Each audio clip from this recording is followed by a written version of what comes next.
The snowflakes fell like tiny white soldiers against the large windows of Denver International Airport. Maria Rodriguez pressed her phone closer to her ear, trying to hear the airline representative over the noise of hundreds of stranded passengers. "I'm sorry, ma'am, but all flights are cancelled until further notice," the voice said through the crackling connection. "The storm is expected to last at least 48 hours. Maria closed her eyes and took a deep breath.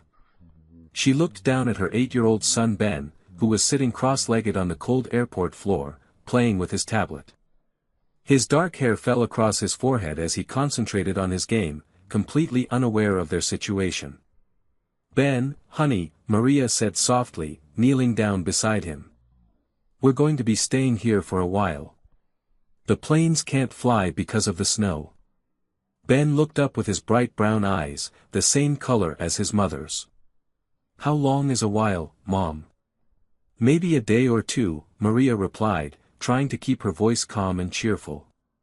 Ben's face scrunched up with worry. "But what about school on Monday? And my soccer practice?" Maria's heart ached seeing her son's concern.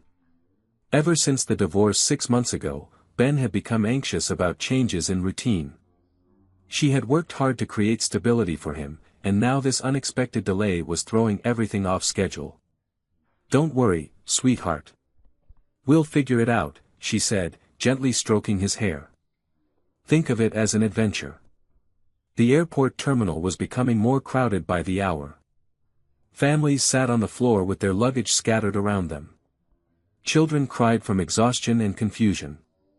The airline desks were surrounded by frustrated travelers demanding answers that nobody seemed to have.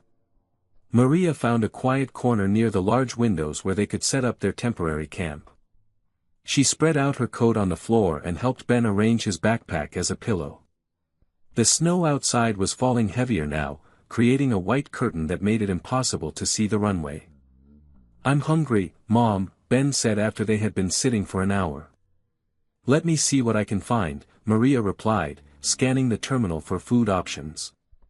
Most of the restaurants had long lines, and the vending machines were already half empty.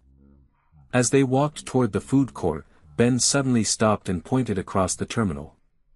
"Mom, look at that man with the signs."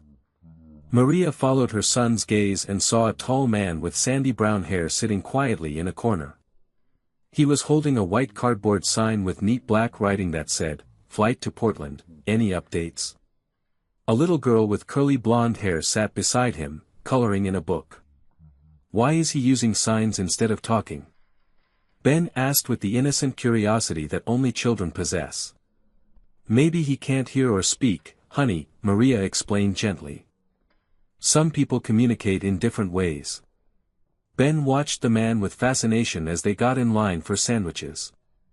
The man would hold up different signs to passing airport workers and other travelers. His movements were calm and patient, never showing frustration even when people ignored him or shook their heads. When they returned to their spot with food, Ben couldn't stop looking at the man and his daughter. "Can I go say hi to the little girl?" he asked. "Maybe later, Ben.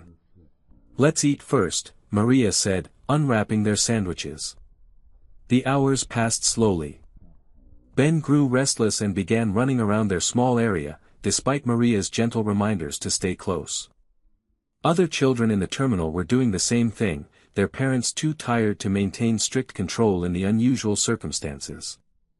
As Ben was racing around an empty row of seats, he didn't notice the little blonde girl from across the terminal had wandered into his path.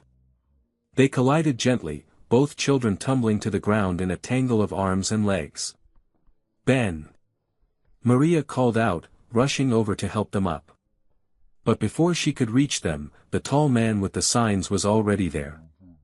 He helped both children to their feet with gentle hands, checking them for any injuries with the practiced care of a parent. His blue eyes were kind and concerned as he brushed dust off the little girl's pants. "I'm so sorry," Maria said breathlessly as she reached them. "Ben, you need to be more careful."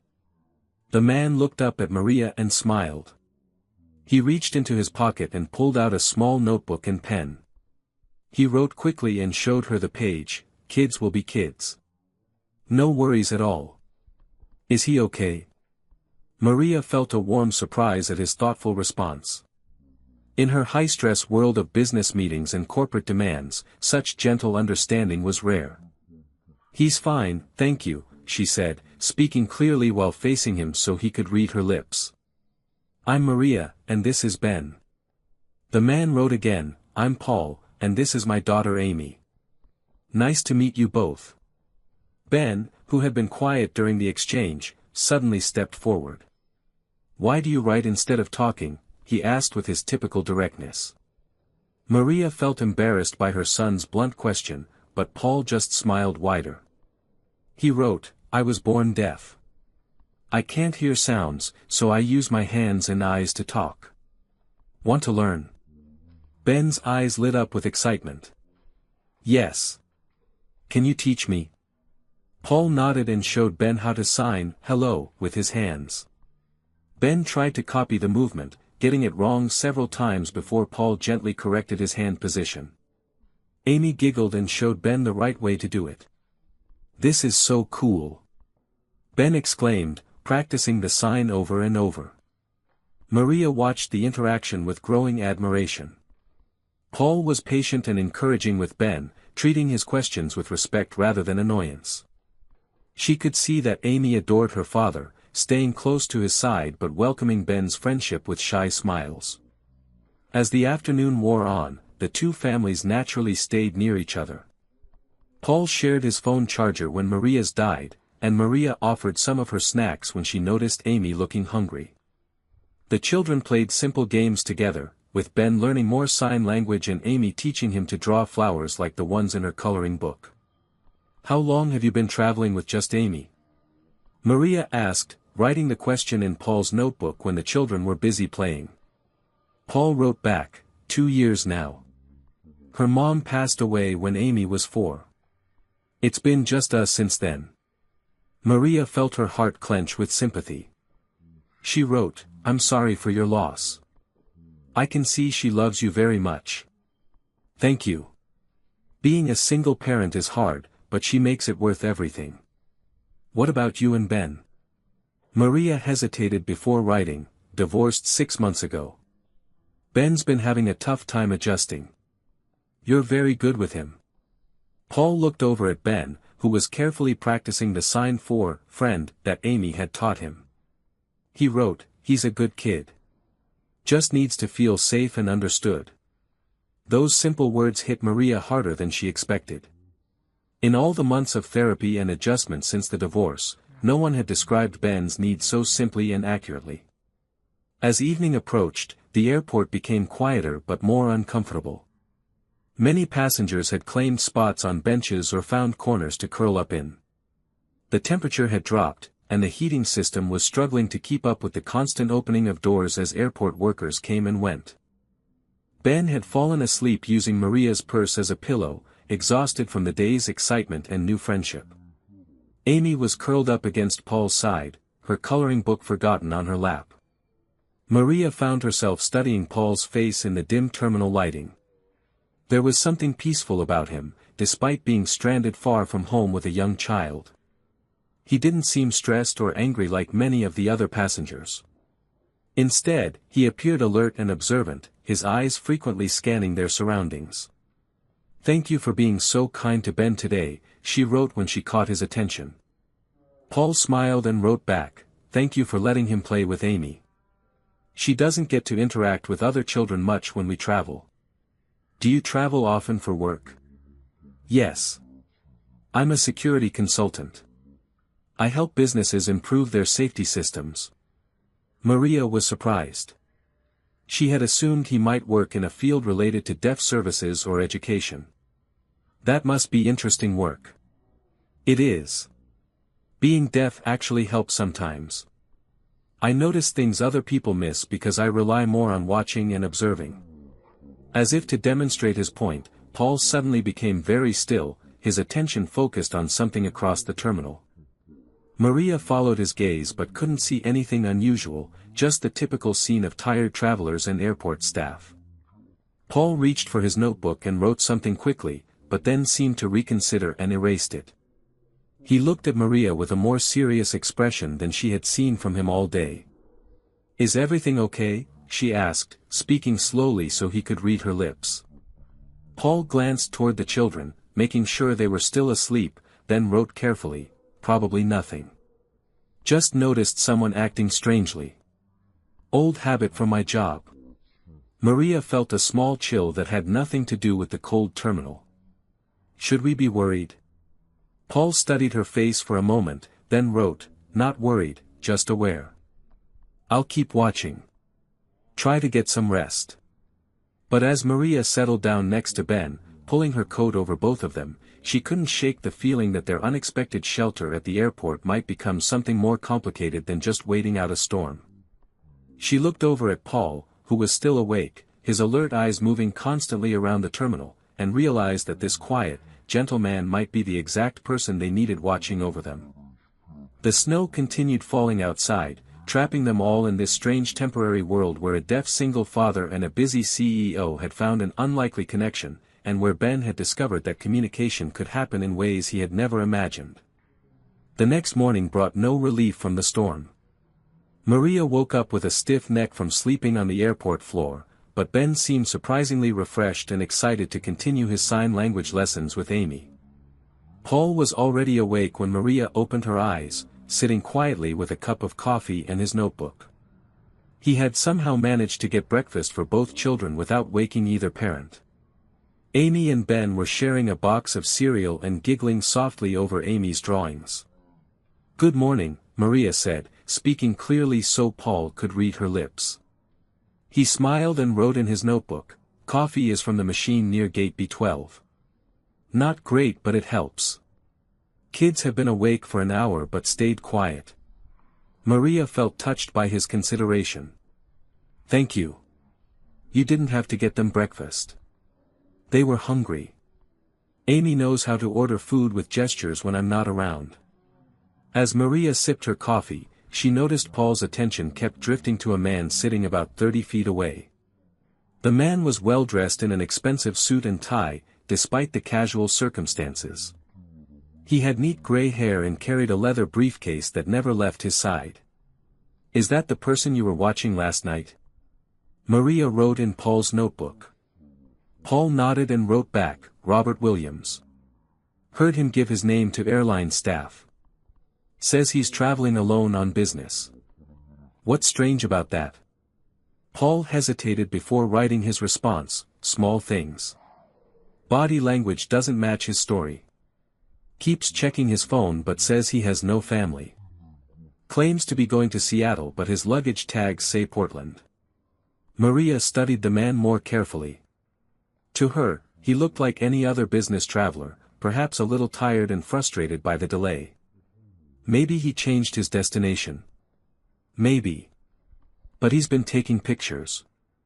This caught Maria's attention immediately. Pictures of what? Paul's expression became more serious as he wrote, "Children. Unaccompanied minors, kids whose parents are sleeping or distracted. He thinks no one notices because he's subtle about it." A cold feeling settled in Maria's stomach. "Are you sure?" Instead of answering immediately, Paul pulled out his own phone and showed Maria some photos he had taken discreetly. In each image, Robert could be seen in the background, his phone pointed toward different children around the terminal. In one photo, Robert was clearly photographing Ben and Amy while they played together. Maria's protective instincts flared instantly. She started to stand up, ready to confront the man, but Paul gently caught her arm and shook his head. "We need to be smart about this," he wrote quickly. "If he's doing what I think he's doing, confronting him directly could make him run or become dangerous." "What do you think he's doing?" Maria wrote, her handwriting shaky with anger. Paul looked at the children, who were still happily sharing breakfast, then wrote, "Human trafficking. Child trafficking specifically. Airports during storms are perfect hunting grounds. Security is overwhelmed, parents are exhausted and distracted, kids get separated from families in the chaos." Maria felt sick. The idea that someone could target children in such a vulnerable situation was horrifying. She looked at Ben, who was laughing at something Amy had signed to him, completely unaware of any danger. "What should we do?" she wrote. "Keep watching. Collect evidence. I've been documenting everything since yesterday evening." Paul showed Maria his notebook, which she realized contained much more than their conversations. He had been keeping detailed notes about Robert's behavior, including times, locations, and descriptions of his activities. His handwriting was neat and organized, like a professional report. "You're really good at this," Maria wrote. 15 years as a security consultant. Started in corporate security, then moved into personal protection and threat assessment. Being deaf made me better at it, not worse. Maria was impressed by his thoroughness and professionalism. In her business world, she had worked with security experts before, but none had been as observant or methodical as Paul. As the morning progressed, they took turns watching Robert while keeping the children entertained. Paul taught Ben more sign language, including the signs for help, danger, and stay close. He presented it as a fun game, but Maria understood he was preparing Ben for possible trouble. Around noon, Robert made his move. He approached their little group with a friendly smile, carrying a bag of candy. "Hello there," he said to the children in a warm voice. "You kids look bored. Would you like some candy?" Ben looked up eagerly, but Amy instinctively moved closer to her father. Paul positioned himself between Robert and the children without seeming threatening or obvious about it. "That's very kind, but they just finished lunch," Maria said politely but firmly. "Oh, come on," Robert persisted, crouching down to the children's level. "A little candy won't hurt. I have kids of my own, so I know how hard it is for them to wait in airports." Paul wrote quickly in his notebook and showed it to Robert, "Thank you, but no candy before dinner." Robert's friendly expression faltered slightly when he saw the notebook. "Oh, you can't speak? I'm sorry, I didn't realize." Something in his tone made Maria uncomfortable. It wasn't sympathetic or understanding, it was calculating, as if he was filing away information for later use. "Well, if you change your mind, I'm sitting right over there," Robert said, pointing to his seat. "The name's Robert, by the way. Robert Williams." After he walked away, Paul immediately wrote, he was studying Amy and Ben very carefully. Looking at their clothes, their backpacks, checking for name tags or identification. "This is really happening, isn't it?" Maria wrote back, her hands trembling slightly. "I think so. But we're going to stop it." Over the next few hours, Paul's documentation of Robert's behavior became even more concerning. The man made phone calls where he spoke in hushed tones about delays and new opportunities. He approached other families with children, always offering candy or small toys.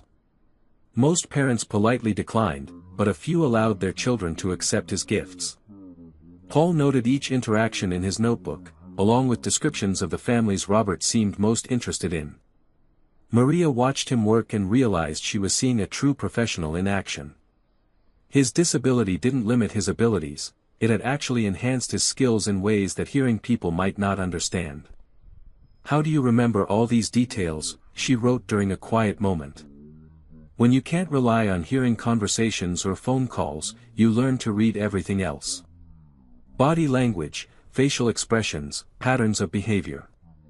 People think someone who's deaf misses things, but actually we often see more." Maria found herself admiring Paul more and more throughout the day. He was patient with the children, protective without being obvious, and incredibly intelligent in how he handled the dangerous situation. She had never met anyone quite like him. As evening approached, Paul made a disturbing discovery. While Robert was in the bathroom, Paul managed to get a closer look at his briefcase, which Robert had briefly left unattended while chasing after some papers that fell from his hand. "What did you see?" Maria wrote when Paul returned looking grim. "False identification documents. At least 3 different driver's licenses with his photo but different names. And a list." "A list of what?" "Airports across the country. Dates and times. Notes about weather delays and security staffing levels.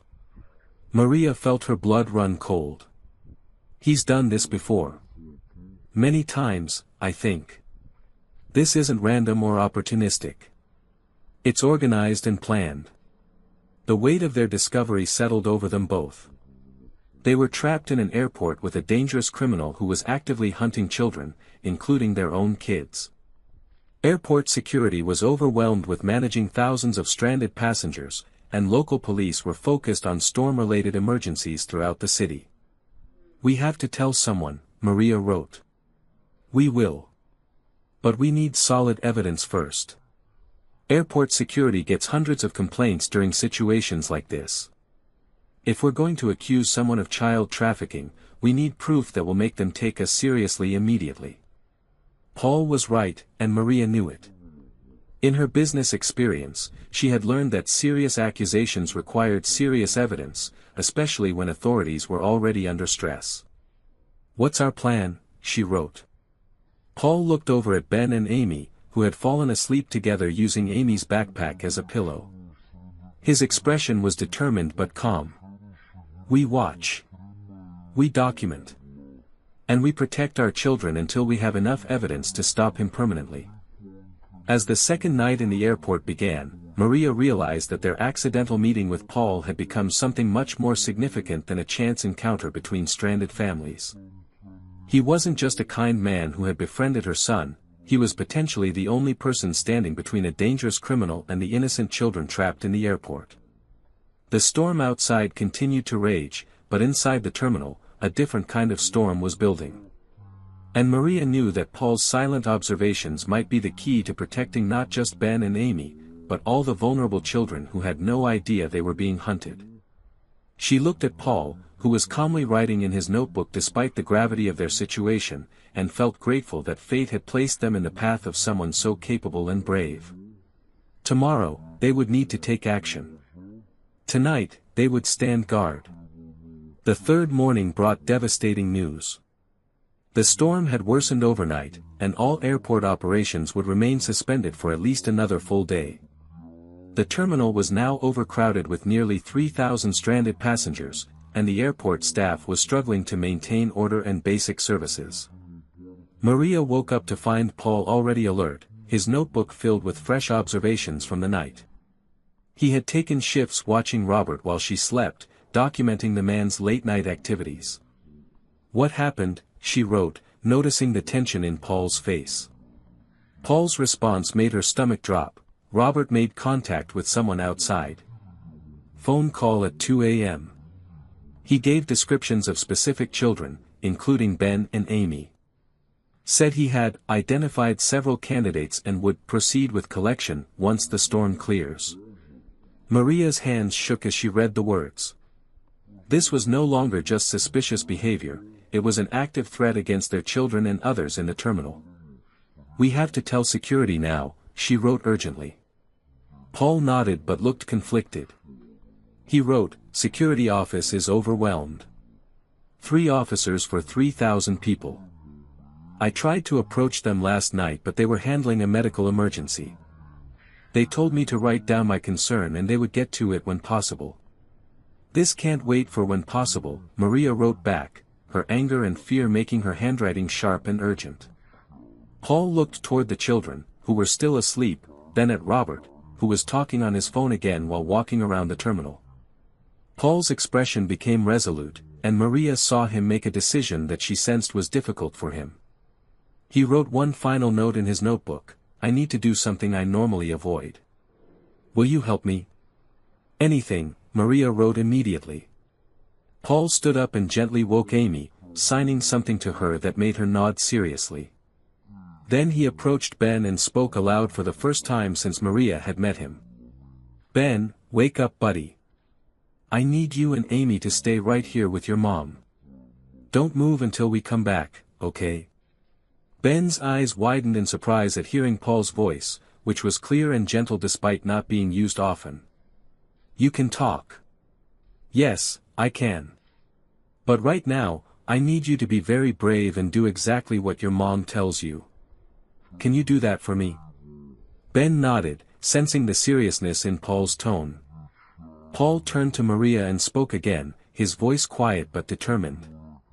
"I'm going to speak directly to airport security. My voice carries more authority than writing in this situation. Will you come with me as a witness?" Maria was struck by the sacrifice Paul was making. She had learned over the past few days how much he preferred to communicate through writing and sign language, how his deafness wasn't a limitation but simply his natural way of being. For him to use his voice in this stressful situation showed how seriously he took the threat. "Of course," she said. "Amy, honey, you and Ben stay right here in our spot. We'll be back in just a few minutes." The security office was located near the main entrance, and Paul walked with purposeful strides toward it. Maria had to hurry to keep up with his long legs. She noticed that he moved differently now, not like the gentle, patient father she had come to know, but like the professional security consultant he was. At the security desk, Paul approached the officer in charge, a tired-looking woman in her 40s who was dealing with a stack of passenger complaints and incident reports. "Excuse me," Paul said clearly. "I need to report a suspected child trafficking operation happening in this terminal right now." The officer looked up immediately, her full attention now focused on Paul. "I'm listening." Paul placed his notebook on the counter and began speaking while turning the pages. "My name is Paul Chen. I'm a licensed security consultant specializing in threat assessment. For the past 3 days, I've been documenting the behavior of a passenger named Robert Williams who has been photographing unaccompanied children and making phone calls about collecting candidates." The officer's expression became very serious as Paul continued his report. He spoke calmly and professionally, presenting his evidence in a clear, organized manner. Maria watched in amazement as Paul transformed from the quiet, gentle man she knew into an expert witness presenting a criminal case. "He approached our children yesterday offering candy, and I observed him attempting to gather personal information about several minors. Last night, I witnessed him making a phone call at 2 a.m. where he described specific children and discussed plans for collection once the storm clears." The security officer was now taking notes and calling for backup on her radio. "Where is this individual now?" "Gate area C, near the large windows. He's wearing a dark blue suit and carrying a brown leather briefcase. He has been rotating between different seating areas to observe families throughout the terminal." Within minutes, airport security and federal air marshals were coordinating a response. Paul led them to where Robert was sitting, still talking on his phone and watching families with children. Maria stayed with Ben and Amy, explaining in simple terms that Paul was helping the police with an important safety matter. Both children were worried but trusted that Paul knew what he was doing. The arrest happened quickly and quietly. Airport security approached Robert while he was on the phone, and Paul's detailed documentation provided them with probable cause for a search.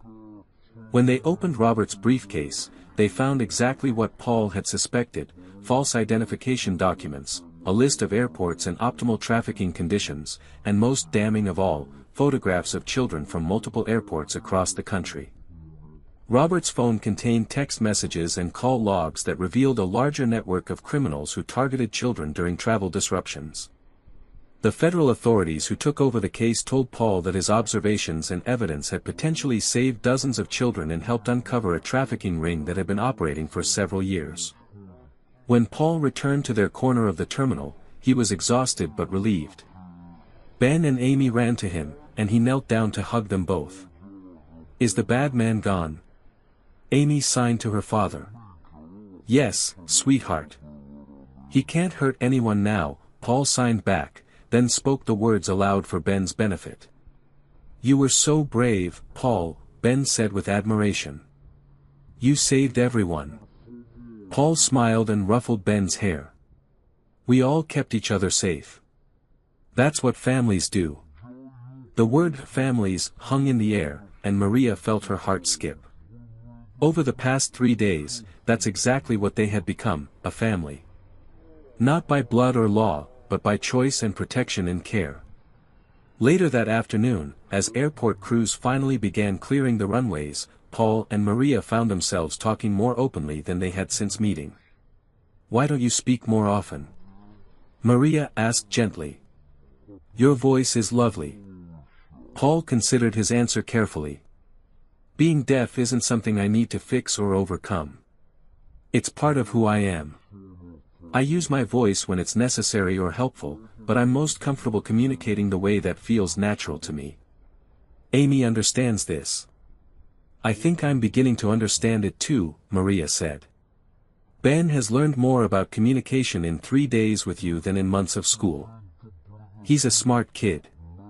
He just needed someone to show him that there are many ways to connect with people. As they prepared for their flights the next morning, the storm had finally cleared. Maria found herself reluctant to say goodbye. Ben was nearly in tears at the thought of leaving Amy, and the two children had promised to write letters to each other. Maria, Paul said, speaking aloud because he wanted her to hear the sincerity in his voice. I know this might seem sudden after only 3 days, but would you like to stay in touch? Not just for the kids, but for us too. Maria felt a warmth spread through her chest. I would love that. Actually, I have a proposition for you. She pulled out one of her business cards and handed it to him. My company needs a new head of security. Someone who notices things others miss. Someone who can protect what matters most. Interested? Paul looked at the card, then at Maria, then at Ben and Amy who were practicing their new secret handshake. Are you offering me a job? I'm offering you a chance. For all of us.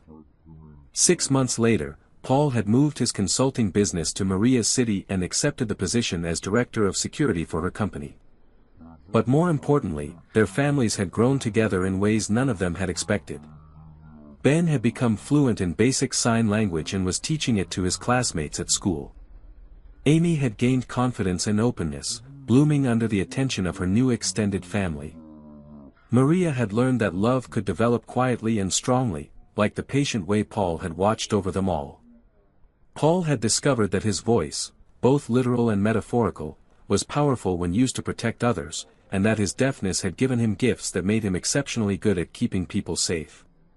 On a quiet Sunday evening, as the four of them sat together in Maria's living room, Ben looked up from the book he was reading to Amy in sign language. Mom, can I ask you something? He said. Of course, sweetheart. Are Paul and Amy going to be our family forever?